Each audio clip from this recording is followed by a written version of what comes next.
Bienvenue au Balado Urbania.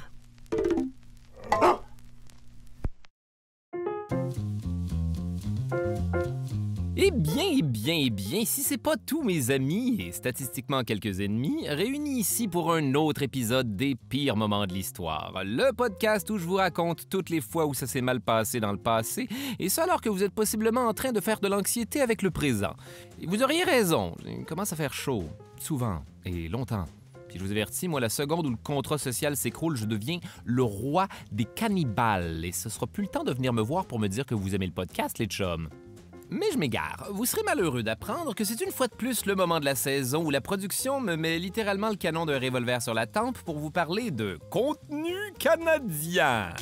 Ouais, raison, texte, mon chêne. Et quoi de plus intéressant que le Canada? Certains diraient même le plus meilleur pays au monde. Mais je ne ferai pas ça, ça aurait l'air stupide. Bref, un pays magnifique de relief sauvage d'un océan à l'autre, une terre promise de liberté où affluent des gens de partout dans le monde pour contribuer à un prestigieux idéal parlementaire anglo-saxon qui fait le bonheur de tous. Tous? Non! Seule une petite province de tonitruants québécois s'obstine encore et toujours à avoir une culture distincte où on parle français viande à chien. Mais d'où viennent ces weirdos? Et si je vous racontais l'histoire de cette fois où la France a décidé de se partir une colonie en Amérique du Nord, avant de s'en écœurer super rapidement, la relayer au rang de magasin général pour faire des chapeaux, j'aimerais tant que ce soit une blague, et finalement l'échanger aux Anglais avec la froideur d'une transaction de cartes Pokémon. Ce qui n'est pas un bon exemple, j'ai déjà vu des gens pleurer pour un Blastoise. Bref, cette féerique épopée coloniale, c'est bien sûr celle de la Nouvelle-France! Histoire que je ne vous raconterai pas au complet parce que ça s'étale de 1534 à 1763 et le résultat serait un podcast répétitif et assommant. À l'image de la Nouvelle-France, dans le fond. Par contre, ce que je peux vous proposer, c'est de vous résumer la période de la colonie française en Amérique en vous racontant juste le début et la fin. Hein? Comme une histoire d'amour. C'est le fun de savoir comment ça a commencé et comment ça a éventuellement chié sans nécessairement passer par le bout où la magie s'éteint parce que la France commence graduellement à se tanner de comment le Canada c'est trop grand avant de revenir au 20e siècle fasciné de quel point le Canada c'est grand. Voilà, la Nouvelle-France! Ça va ça? S'il vous plaît, dites-moi que ça vous va! Donc, comme le diraient les Français, allez, pars-moi le générique, asti! Je n'aime pas quand vous faites ça. C'est notre mot.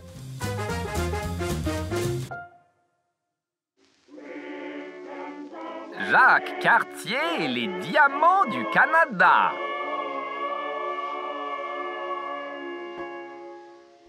Il fut un temps au Moyen-Âge européen où on préférait s'aventurer en mer le moins possible parce qu'on croyait que c'était en fait un restant du déluge, celui avec lequel Dieu avait jadis essayé de tuer tout le monde sur la Terre, dans lequel nageait maintenant un gros paquet de monstres.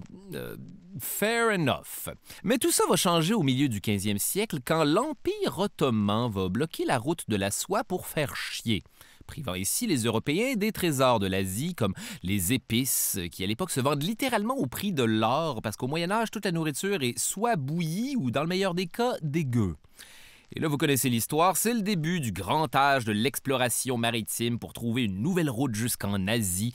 À un moment donné, il y a un Italien qui va prendre un mauvais tournant et découvrir l'Amérique. Mais dans les faits, toute une mosaïque de peuples autochtones était déjà tombée dessus et s'était répartie partout sur un continent que les Européens vont bientôt commencer à piller comme jamais. L'Amérique. Pendant ce temps, au 16e siècle, ça fait déjà un petit bout de temps que le bon roi de France, François Ier, déprime en regardant les galions espagnols de son rival, l'empereur Charles Quint, revenir d'Amérique du Sud avec des cales remplies de l'or des Incas.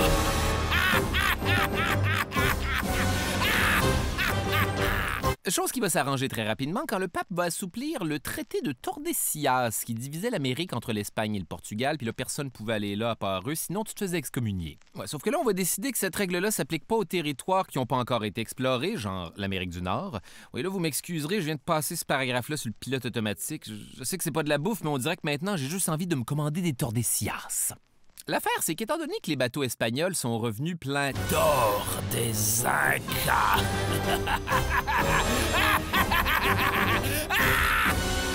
François Ier est persuadé qu'en Amérique du Nord, peu importe où tu vas, il y a plein d'or qui traînent partout comme des cocos de Pâques Cadbury. Ouais, d'ailleurs, c'est-tu moi où ces affaires-là deviennent de plus en plus petites à chaque année? Y a-tu un lapin qui essaie de me fourrer ou c'est juste moi qui est devenu un adulte puis mes mains ont grossi? Le roi va donc confier la mission de se rendre en Amérique à un capitaine du nom de Jacques Cartier, avant que ça devienne un pont où on se fait maxi chier pour rentrer ou sortir de Montréal, mais c'est correct parce qu'on a posé des genres de lumière de Noël dessus. Allez planter notre drapeau tricolore et prendre possession en mon nom de cette espèce de France nouvelle. Je ne sais pas trop comment l'appeler, une sorte de nouvelle...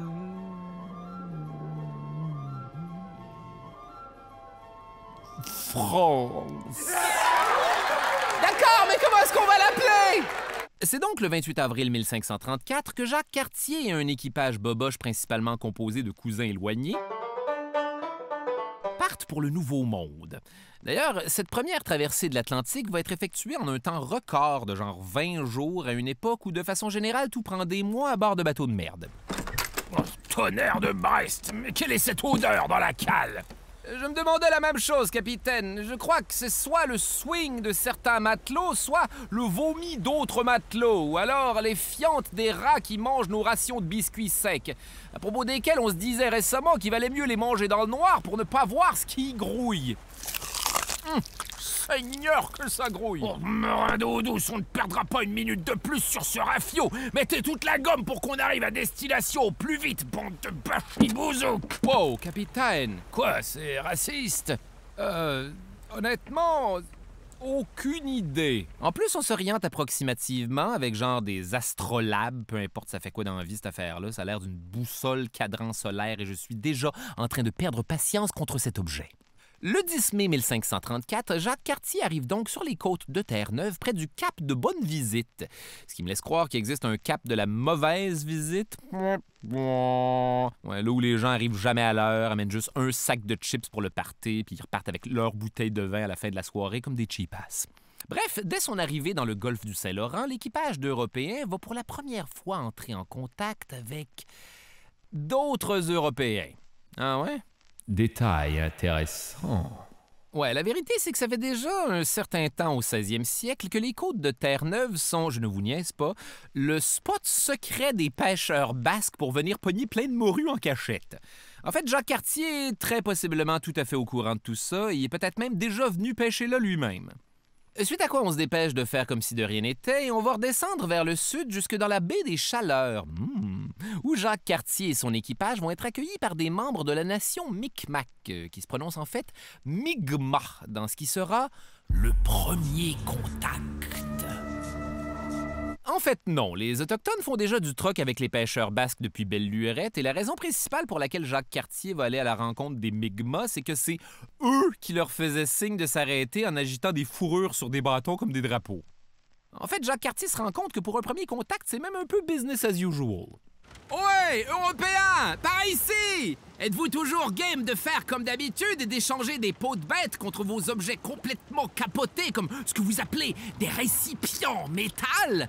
Sérieusement, c'est quoi le deal avec ça? L'eau bout super vite là-dedans et j'ai presque peur de vous demander comment ça marche à tel point c'est fucked up. Pourquoi est-ce que vous me regardez comme ça? C'est la première fois que vous voyez un autochtone ou quoi? Non, c'est juste que je m'attendais à un autre personnage, voilà tout. Suite à quoi, le 24 juillet 1534, Jacques Cartier met finalement pied à Gaspé, où il prend officiellement possession du territoire au nom du roi de France, en faisant installer une discrète croix en bois de 30 pieds de haut. Les Autochtones présents, des Wendat, vont les voir faire ça, comprendre exactement ce qui se passe et ne pas être d'accord. Wow, qu'est-ce que vous faites au juste? Ah, c'est fou, vous ne parlez vraiment pas comme l'idée préconçue que j'avais en tête et ça me fait chier. Bon, que puis-je pour vous? En fait, c'est que dans notre culture, la terre n'appartient à personne. Et j'ai comme l'impression que vous êtes en train de faire une autre affaire et que je devrais intervenir avant que ça ne se passe mal pour quelqu'un, genre nous autres, les Autochtones. Non, ces croix sont en fait des balises géographiques. Et c'est pour ça qu'on en a mis un peu partout en descendant jusqu'ici, en faisant des cérémonies de plus en plus solennelles et codifiées. Chose certaine, là où ça a l'air d'être écrit « Vive le roi de France » dessus, ce sont des coordonnées. Je ne connais pas encore vos coutumes, mais qu'est-ce que c'est que ce truc que vous faites avec vos doigts, où vous les croisez et vous les mettez dans votre dos? Qu'est-ce que c'est? Nos deux cultures ont tant à apprendre l'une de l'autre. C'est vrai qu'en plus de poser une grosse croix, on va aussi cartographier le littoral, mais il reste une dernière chose à faire avant de reprendre la route vers la France, et c'est de ramener des preuves qu'on a bel et bien visité le Nouveau Monde.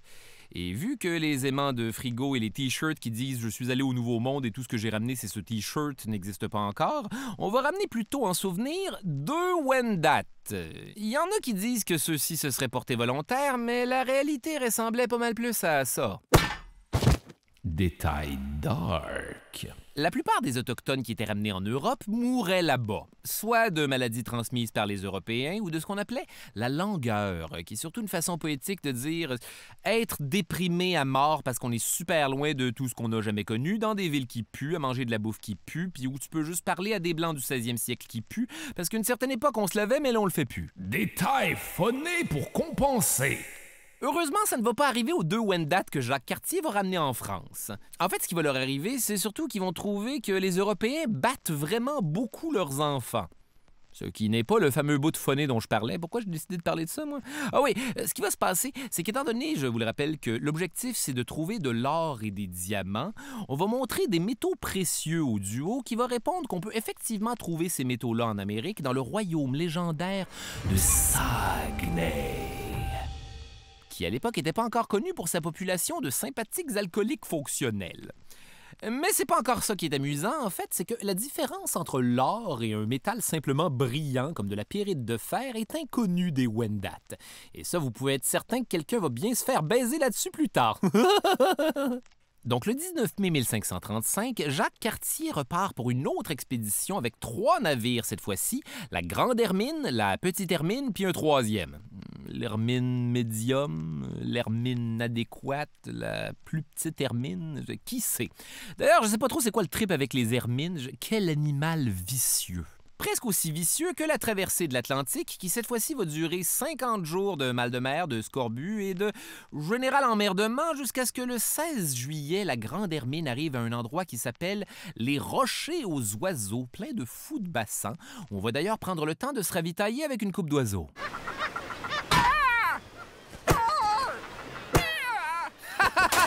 Ils ne sont pas habitués aux humains, c'est tellement facile! Suite à quoi, Cartier se dirige vers le golfe du Saint-Laurent, fleuve que les 2 Wendat identifient comme menant tout droit au royaume mythique de Saguenay. Mais en même temps, c'est surtout une façon pour eux de rentrer à la maison, parce que sur leur chemin se trouve leur village de Stadacone, là où on trouve aujourd'hui la ville de Québec et ses autobus qui deviennent apparemment un mot féminin. La bus. OK. Bonjour, je suis Donnacona, le chef de Stadacone. Ah, enfin! J'avais peur que vous parliez comme l'autre à la Croix de Gaspé. Vous vous imaginez qu'on parle tous pareil? Non, laissez faire. Détail intéressant. La légende raconte que le mot Canada viendrait du terme Haudenosaunee Kanata, qui signifie village. Donc là, la joke, c'est que quand Jacques Cartier va rencontrer le chef Donnacona, celui-ci va lui dire « By the way, merci de nous avoir ramené ces 2 gars que nous croyions tout simplement disparus dans une autre de leurs aventures de stoner farfelus. Ici, ils sont un peu comme nos Harold et Kumar. Mais je vous en prie, accompagnez-nous jusqu'au Kanata. J'ai quelques dopes anecdotes à vous raconter. » Oui, bien sûr, nous sommes au Canada. Non, Kanata, le village. Le Canada. OK, peu importe. Détail intéressant dans le détail intéressant. Haudenosaunee, c'est le nom de ceux qu'on a longtemps appelés les Iroquois. Iroquois étant un terme soit basque qui veut dire les tueurs, ou algonquin qui veut dire les serpents à sonnette. Nous ne les appellerons pas comme ça. Haudenosaunee veut en fait dire peuple de la maison longue, ce qui m'évoque déjà des souvenirs d'une fin de semaine beaucoup plus zen. Donc les Français vont bien se plaire au Canada. Cartier va aussi en profiter pour explorer le Saint-Laurent vers le sud jusqu'à ce qu'il arrive au village d'Hochelaga où, comme d'habitude, on va faire du troc de vieilles patentes européennes pleines de maladies contre, à toute fin pratique, le droit d'ériger une autre croix. N'ayez crainte, ce n'est une fois de plus qu'un banal repère topographique. D'ailleurs, nous allons baptiser cette colline Mont-Royal. Je vous avertis, c'est mieux de pas devenir un endroit où les gens vont pour Frencher. Là, on va leur indiquer qu'ils ont juste à remonter vers le nord pour atteindre l'or mythique du Saguenay. Oui, je vous rappelle que c'est une chasse au trésor, cette histoire-là. Chaud. Chaud. Ah là, vous êtes froid. Chaud. Brûlant, brûlant, vous êtes brûlant, en feu, vous êtes chaud comme de la braise, chaud comme de la braise. Est-ce qu'on fait encore la chasse au trésor ou est-ce qu'ils me crousent? En vérité, on va plutôt leur dessiner des indications sur le sol où on va se rendre compte pour la toute première fois de l'histoire que le Saguenay, c'est à 6 heures de char de toute. Évidemment, les Français, comme tous les Français qui viennent au Québec aujourd'hui, pensaient qu'ils pourraient tout faire ça en une seule journée, mais on va finalement revenir à Stadacone, là où il s'était construit un fort, juste à temps pour l'hiver québécois!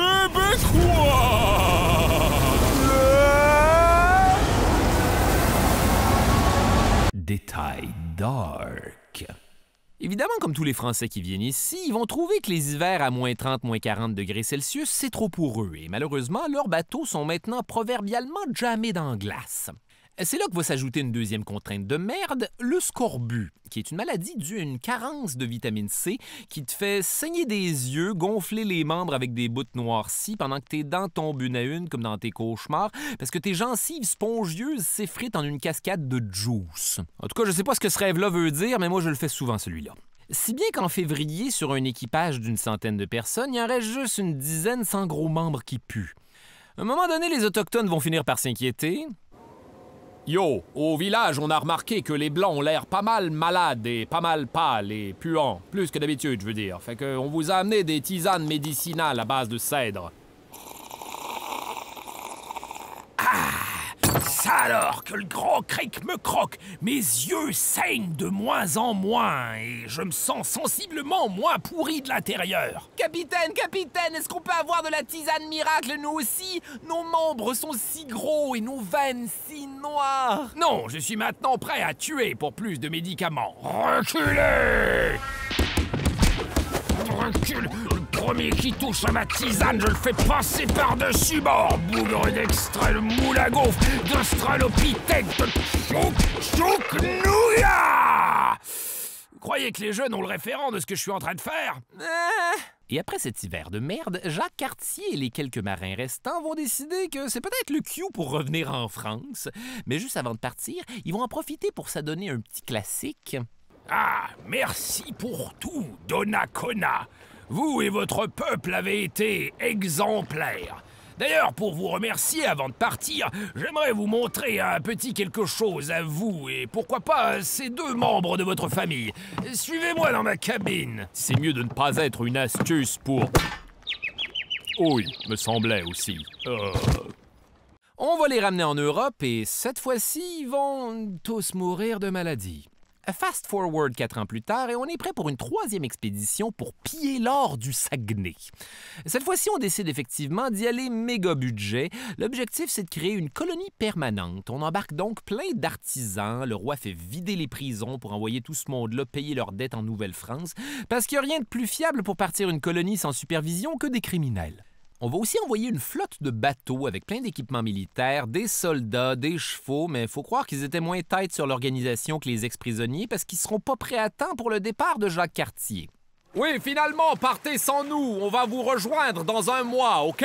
Quoi que vous fassiez, Cartier, ne touchez à rien, c'est compris? Désolé, je ne vous entends déjà plus. Touchez à un maximum d'affaires, d'accord? Et évidemment, Jacques Cartier va bien sûr faire exactement ça. En débarquant à Stadacone avec 5 bateaux et 1500 personnes, on rase la forêt, on installe des vaches un peu partout, des paysans qui cultivent la terre, on construit 2 forts pour se protéger, et là, les Autochtones vont, comme qui dirait, perdre patience. Yo, Européens, Nous commençons à être tannés et il me semble que c'est le bout où quelqu'un devrait mettre son poing à sa table. Peu importe ce que c'est qu'une table. Désolé, je ne vous entends pas. Je suis déjà en train de descendre le Saint-Laurent pour aller piller l'or du Canada. Arrangez-vous avec les colons qui sont restés, vous allez voir, ils sont super cons. Cartier se sauve donc, littéralement comme un voleur, vers le royaume légendaire de Saguenay. Mais malheureusement, il va juste réussir à atteindre les rapides de la Chine comme ça. Détail intéressant pour nous, mais frustrant pour Jacques Cartier. Bon, tout d'abord, amis français, la Chine, ce n'est pas en Chine. En fait, c'est même pas la bonne direction pour le Saguenay. Donc, les rapides de la Chine, en un seul mot, se trouvent à La Salle, en un seul mot, et doivent leur nom au fait que La Salle faisait encore partie de la paroisse de La Chine. Tout est maintenant plus clair. Les rapides de la Chine ont pendant très longtemps été un genre de cul-de-sac naturel pour bateaux qui obligeait les voyageurs qui voulaient poursuivre leur route à faire du portage sur plusieurs kilomètres avant de remettre les embarcations à l'eau. Il n'y a rien qui frustre plus les gens de plein air que le portage. Ça finit toujours en chicane. Le portage est au couple de tripeux de camping ce que la rénovation d'une salle de bain est pour les autres. Bref, c'est donc impossible pour Cartier de continuer par bateau et pas question de partir à pied avec un navire sur le dos. Fait qu'on est obligé de revenir à Stadacone pour se rendre compte que, bien sûr, les colons ont été des enfoirés avec les Autochtones, entre autres en essayant de les chevaucher comme des poneys, genre littéralement leur monter dessus, c'est même pas sexuel. Effectivement, ça a dû causer une situation diplomatiquement tendue. Le fort de Jacques Cartier est donc mis à siège par les Wendat, mais miraculeusement, Jacques Cartier venait tout juste de trouver plein d'or et de diamants à l'emplacement de l'actuel Cap Diamant à Québec. Et il y en aura suffisamment pour remplir 10 tonneaux, Gériboire, c'est quoi les chances? Et on en profite pour retourner en France au plus sacrant. Cartier retourne finalement, tel que promis, à la cour de François Ier avec des tonneaux d'or et de diamants qui, en fin de compte, ne sont que du quartz et de la pyrite de fer, également appelé l'or des fous. Jacques Cartier a effectivement l'air fou et tout le monde se moque de lui, même le roi. Oh, oh, oh, oh. Pour un mal loin, vous n'êtes pas très mal, hein, Cartier. Oh, oh, oh, oh, oh. Non! Ce qui va donner naissance à l'expression « aussi faux qu'un diamant du Canada ». Eh ben, fin! Et c'est maintenant le moment de l'entracte entre nos deux histoires. Imaginez-vous que c'est comme dans les vieux films hollywoodiens quand il y avait une intermission pour permettre aux gens d'aller pisser puis fumer des clopes. Quoique je pense pas que le public qui a connu cette époque-là écoute mon podcast. En tout cas, depuis, en restait beaucoup. Allez hop, intermission!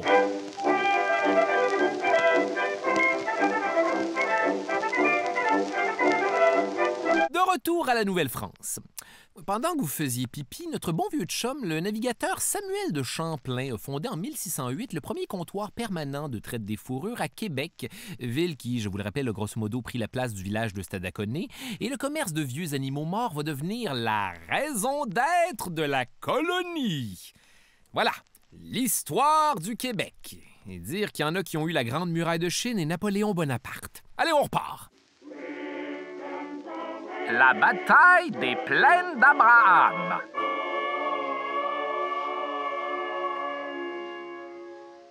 Dans les années qui vont suivre, la colonie va fleurir en une joyeuse bourgade de sympathiques habitants, les Canadiens français. Effectivement, si en 1640, la colonie compte moins de 300 nonos qui se sont fait avoir à se geler les fesses au Canada dans des vieux shacks avec des chapeaux qui étaient un raton laveur l'avant-midi même, une fois de plus que l'histoire, il va y avoir un boom de population à partir des années 1660, notamment à cause des filles du roi. Détail intéressant. Grosso modo, ce qui se passe, c'est qu'en 1668, l'intendant du roi en Nouvelle-France, un certain Jean Talon, comme le marché où on tournait des kiwis et des hommes avec Francis Redé, Boucard Diouf et la désormais célèbre palourde qui a l'air d'un pénis, va se rendre compte que la colonie est effectivement un colossal party de palourdes, c'est-à-dire de 6 à 14 hommes pour une femme. Il va donc se dire qu'en faisant venir plus de 700 femmes en l'espace de 10 ans, ça devrait s'équilibrer. C'était des jeunes femmes non mariées, mais aussi des veuves, des vieilles filles ou juste des femmes pauvres, leur point en commun étant qu'elles n'avaient pas les moyens de subvenir à leurs besoins et de se payer une dot pour se marier. C'est donc le roi de France qui va jouer les entremetteuses et payer la dot lui-même de sa grosse poche de sugar daddy. Mesdames, regardez en dessous de vos sièges. Vous avez une dot! Vous avez une dot! Vous avez une dot! Tout le monde a une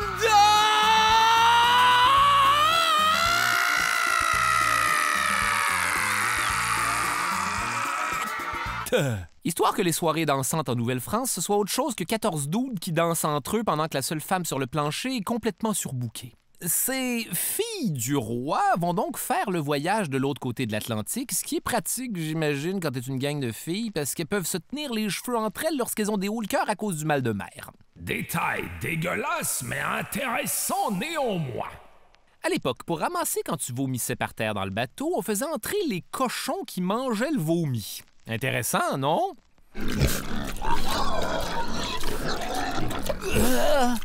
Ça me donne encore plus envie de vomir. Oh, pour l'amour du ciel, quoi que vous fassiez, ne vomissez pas!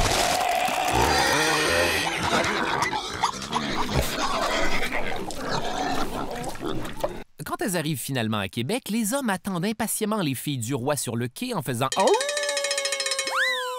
inconscients de toutes ces anecdotes de vomi. Et celles qui trouveront pas de match là où le fleuve se rétrécit, ça veut dire Québec et / ou un euphémisme sexuel particulièrement spicy, bref, pourront tenter leur chance au speed dating de la Nouvelle-France à Trois-Rivières ou à Montréal, et les filles du roi vont avoir en moyenne 9 enfants par famille, suffisamment pour qu'en 1682, la colonie dépasse les 10 000 habitants. De façon à ce que bientôt, Jean Talon envoie une lettre au roi pour lui dire qu'il est maintenant temps de laisser tout ce monde-là fourrer entre eux autres. Détail badass! Je fais des jokes de foufoune, mais prenons ici le temps de nous rappeler à quel point les filles du roi sont des putains d'héroïnes. Ouf, cette phrase-là était glissante. Ce que je veux dire, c'est qu'il s'agit quand même de jeunes femmes qui vont être catapultées dans un monde auquel elles connaissent rien, histoire d'aller accoucher à moins 35 dans la neige, à même un territoire supra-hostile, où elles vont néanmoins construire des maisonnées et des communautés, et ça en donnant littéralement comme figurativement naissance à une nation. Ces femmes sont ni plus ni moins que des forces de la nature, et c'est pas pour rien que le personnage de la fille du roi en est un aussi récurrent dans les festivals de reconstitution historique, même si plus souvent qu'autrement, c'est pour vendre des savons.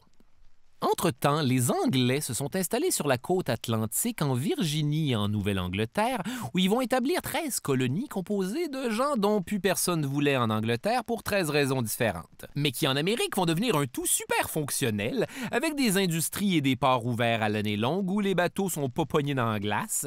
D'ailleurs, la vérité, c'est que la France commence à se désintéresser de plus en plus de sa colonie, et avec raison. Tout ce qu'on produit, c'est de la fourrure qui rapporte de moins en moins, puis pendant ce temps-là, la maîtresse du roi Louis XV, Madame de Pompadour, arrête pas de lui dire de se débarrasser de cette vieille affaire-là, comme s'ils venaient d'emménager ensemble puis que la Nouvelle-France, c'était un espèce de vieux sofa avec une valeur sentimentale parce qu'on y avait beaucoup frenché à l'université. Oh, Louis XV, mon chéri, mettez-moi ça au chemin et remplacez-le par un sofa de style... vous... Ce qui nous amène en 1754, au début de la guerre de 7 ans, qui n'est ni plus ni moins que la première guerre d'envergure mondiale, ainsi qu'un conflit flou et difficile à expliquer, où essentiellement Français et Anglais se détestent depuis toujours. Fin. Bisbilles qui vont évidemment exporter de l'autre côté de l'Atlantique et contrôler de loin comme si c'était des autos téléguidés. Donc d'un côté, pour défendre le Québec, la France va envoyer le général Louis-Joseph de Montcalm, qui s'entorche de la Nouvelle-France. Oupsie. L'affaire, c'est que Montcalm, c'est un officier de second plan qui va être envoyé au Canada parce que tous les autres généraux trouvaient que c'était une affectation de gros balourds beaucoup trop relou. Chose certaine, Montcalm ne connaît rien à la Nouvelle-France. Il est grosso modo là pour faire sa job en se faisant chier le moins possible, même si ça se finit en défaite, parce qu'il veut sacrer le camp au plus vite. En fait, il aime pas vraiment les Canadiens français. Il trouve qu'on est des barbares un peu ploucs qui sentent le persil. Détail intéressant! En effet, ça a l'air qu'à l'époque de la Nouvelle-France, quand on voulait se rafraîchir la laine, au lieu de croquer dans de la menthe, on mâchait des poignées de persil, faisant l'audacieux choix de se promener avec une haleine de taboulé. Pourquoi pas? Mais ce qui faisait véritablement perdre son calme à Montcalm, c'est que les milices de Nouvelle-France ont appris à faire la guerre à la manière de leurs voisins autochtones. Détail intéressant encore! Effectivement, au 18e siècle, la guerre à l'européenne est une entreprise un peu conne en standard d'aujourd'hui. Les mousquets du 18e sont imprécis et l'objectif, c'est donc toujours de tirer en grosses formations carrées où une rangée se fait décimer par un mur de projectiles pendant que les autres en arrière rechargent en capotant. Pas le droit de tirer sans avoir reçu l'ordre d'un supérieur et tous les déplacements se font en bloc avec un gars qui joue du tambour. Or, les Autochtones, eux, vont nous apprendre qu'on peut aussi juste pas faire ça puis se cacher derrière un arbre pour tirer quand on veut, surtout sur les officiers ennemis qui pouvaient plus donner l'ordre de tirer et là, tout le reste du bataillon devait juste attendre en se faisant progressivement canarder parce qu'eux sont habitués à un cadre militaire super rigide de gentleman dont tout le monde se calisse. Bref, les Européens détestaient quand on faisait ça. Par ailleurs, Montcalm est pas chaud non plus à l'idée de se battre en compagnie d'alliés autochtones. Ouais, à un moment donné, il y en a d'ailleurs un qui va faire l'erreur d'amener dans son bureau des scalps d'anglais. Et hop, scalp d'anglais. Oh mon Dieu, nasty! OK, vous aussi, vous trouvez ça dégueu, c'est pas juste moi. Détail dark. Prendre le cuir chevelu d'un adversaire comme trophée est une pratique ancestrale pour laquelle il existe 2 méthodes. Et manifestement, j'ai décidé d'expliquer ça comme si c'était un segment d'art plastique. Première méthode. Tirer les cheveux de la victime et couper là où la peau du cuir chevelu est tendue, un peu comme quand on strime une région délicate du scrotum, pas vrai, messieurs? Ou encore, la deuxième option plus audacieuse, faire une série d'incisions autour de la tête et tirer très fort jusqu'à ce que tout se décalote avec un son de pilon de toilette. Mais pourquoi fait-on ça, vous allez me demander? Plus souvent qu'autrement, pour prouver à quelqu'un qu'on a tué quelqu'un d'autre sans avoir à trimballer un gros cadavre zéro ergonomique. Quoique même là, il y a des cas où des gens ont survécu à être scalpés, puis même pire encore, qui se sont fait scalper plus d'une fois dans leur vie, étant ainsi pognés à se réveiller à répétition en faisant « Oh non, pas encore! » Dans les faits, c'est une pratique qui va surtout être encouragée par les Européens chez leurs alliés autochtones qui vont utiliser pour faire la guerre à leurs compétiteurs à leur place. Donc oui, peut-être qu'à quelque part, il y avait un autochtone un petit peu plus sur le jus qui tripait à flasher sa collection de scalps, mais dans les faits, chez eux aussi, se balader avec un vieux morceau de cuir chevelu pourri, c'était considéré comme complètement nasty. C'est donc parti pour 7 ans de guerre dans les colonies, essentiellement livré comme une partie de golf entre gentilshommes où les officiers des 2 côtés s'envoient même des cadeaux entre eux autres. Eh ben. Oh, I say, Montcalm nous a envoyé une boîte de macarons. Mais voyons, qu'est-ce que c'est? On dirait des mini hamburgers multicolores. Où sont mes petits tas de coconuts sucrés avec une consistance de vieille rognure d'ongles? Pendant ce temps, en Angleterre... Ça fait quand même un certain temps qu'on a des visées sur le reste de l'Amérique et ses ressources infinies. Mais le chemin de l'expansion anglaise est bloqué par la Nouvelle-France qui, je vous le rappelle, est une colonie dont tout le monde se fout et que la France garde en place spécifiquement pour faire chier les Anglais. Donc, histoire de prendre Québec une bonne fois pour toutes, la couronne britannique va envoyer en Nouvelle-France une armada de 120 navires et 30 000 soldats, à la tête de laquelle on va placer un jeune officier de 32 ans qui avait la réputation d'être un esti de malade, James Wolfe. Effectivement, c'est le plus jeune général de l'armée britannique qui est reconnu pour ses manœuvres téméraires super payantes aux grandes dames de ses lieutenants qui s'arrachent les cheveux de la perruque. Détail dark. La réputation d'esti de malade de James Wolfe vient peut-être du fait qu'il est littéralement malade en esti. On raconte qu'il y avait une maladie qui lui faisait constamment pisser du sang avec un nom beaucoup trop évocateur à mon goût, le gravier. Je peux le sentir dans mon urètre en l'écrivant. Effectivement, je comprends pourquoi quelqu'un déciderait de privilégier les moves de casse-cou pour que la mort vienne te soulager de ton incapacité à te soulager. Donc, en 1759, Wolfe arrive avec sa flotte devant Québec avec la ferme intention d'en finir au plus vite parce qu'il y a environ 100 jours avant l'hiver et que ses bateaux restent jamais dans la glace. C'est-tu que j'aime le Québec? Ma vitre est peut-être un jardin de givre, mais mon fleuve, c'est définitivement un piège à bateau.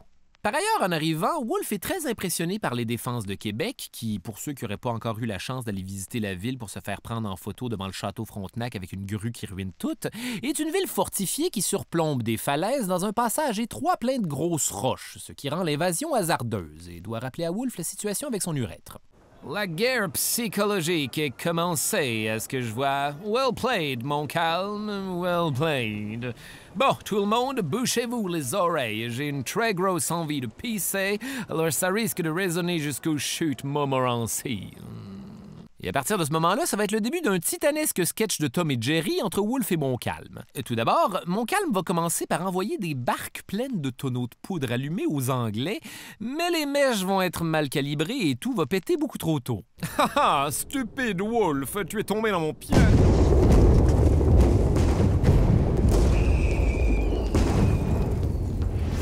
Oh, by Jove, quelqu'un aurait pu se faire très mal. Bien joué, mon calme, vieux garçon. Oh, c'est le feu d'artifice le plus coûteux que j'ai vu de ma vie. J'ai tellement hâte que ça finisse. Suite à quoi Wolf va faire installer ses batteries de canon sur la rive adjacente. Maintenant, nous allons montrer à ces scélérats comment faire la guerre comme des gentilshommes. Feu à volonté! Face à quoi tout le monde va faire? Mais non, ça se rendra jamais, esti. Oh non, ça se rend.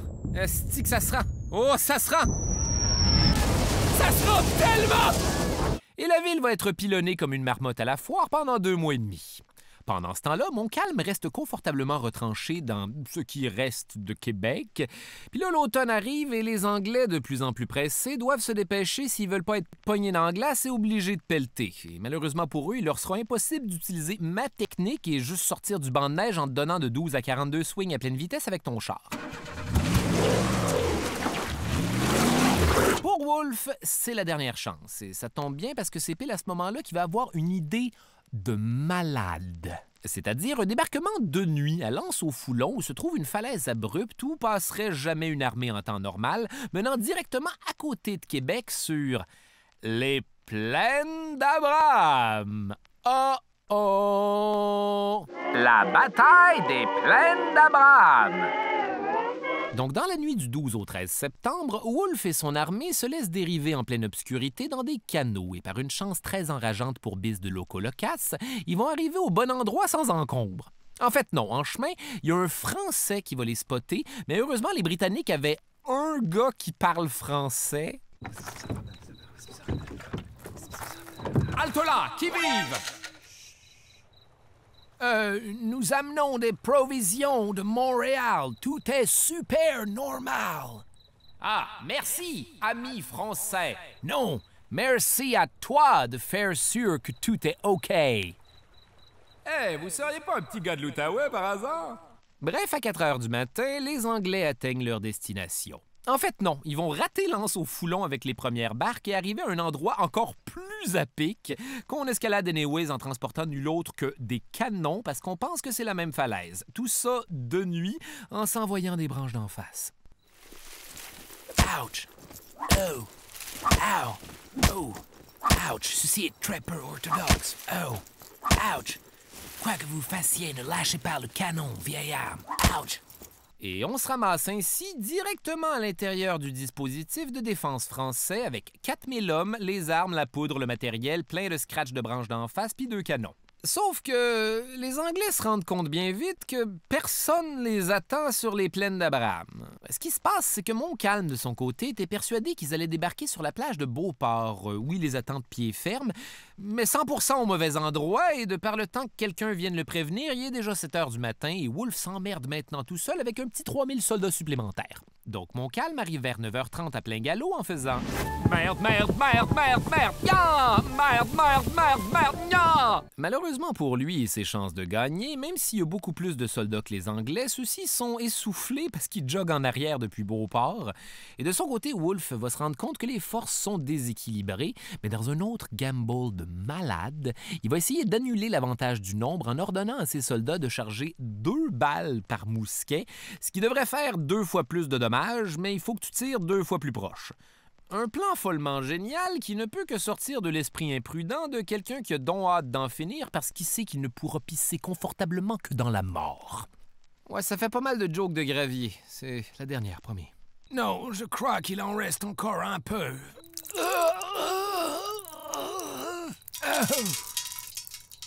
Les Anglais reçoivent donc l'ordre de ne pas bouger, par conséquent de ne pas tirer, avant que les Français soient à une trentaine de pas, ce qui est vraiment proche.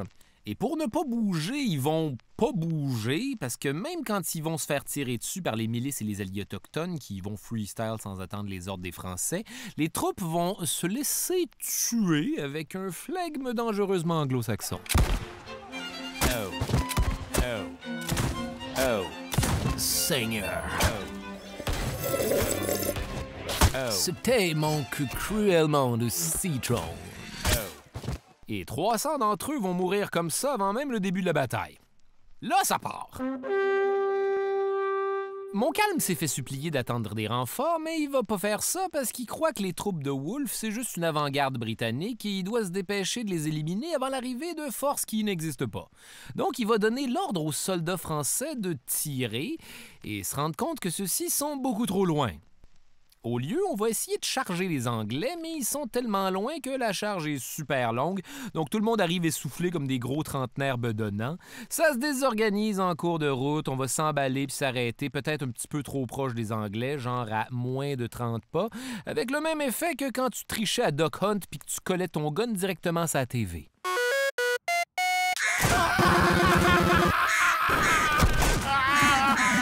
Les volées anglaises sont désastreuses pour les Français, c'est la débandade. Du côté des Anglais, c'est cependant pas un 10 sur 10 parce que Wolfe va se pogner une balle dans la main et au poumon.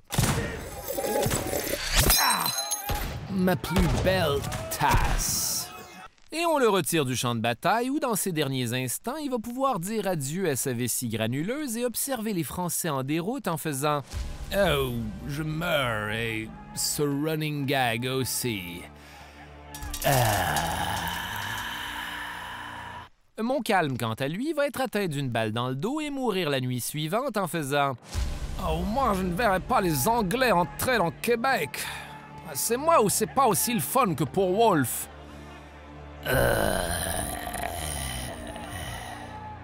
Et voilà. C'est ça, la bataille des Plaines d'Abraham. Une escarmouche un peu poche qui aura duré moins de 20 minutes. Et à partir de là, vous savez ce qui va se passer. Québec est perdu, la Nouvelle-France passe aux Anglais en échange des colonies de canne à sucre en Guadeloupe. Régime britannique, le Haut-Canada, le Bas-Canada, la révolte des Patriotes, Émile Nelligan, le foreman à Shop, c'est un bloke, Maurice Richard, la Grande Noirceur, la Révolution tranquille, l'Expo 67, Gilles Vigneault, René Lévesque, deux référendums, le Printemps érable, Céline c'est Plaines d'Abraham, et pourquoi pas moi qui finis cette phrase. Le fin mot de l'histoire avec un grand H. Bon, qu'est-ce qu'il y a à soutirer de tout ça, vous allez me demander?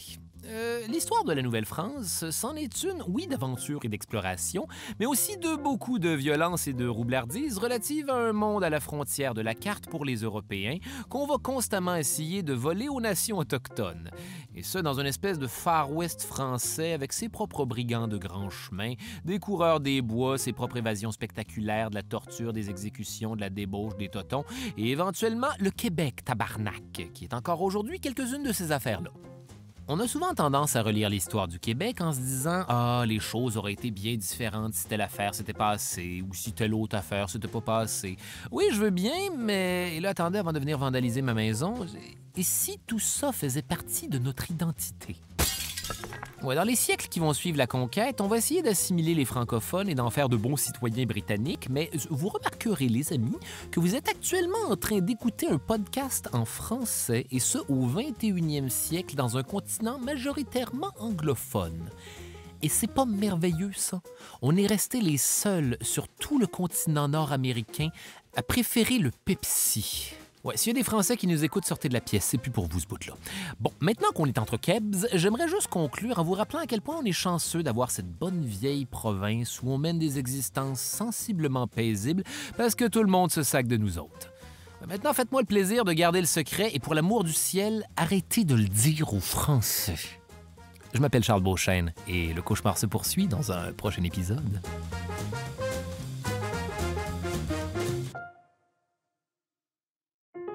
Les pires moments de l'histoire avec Charles Beauchesne est une idée originale de Charles Beauchesne.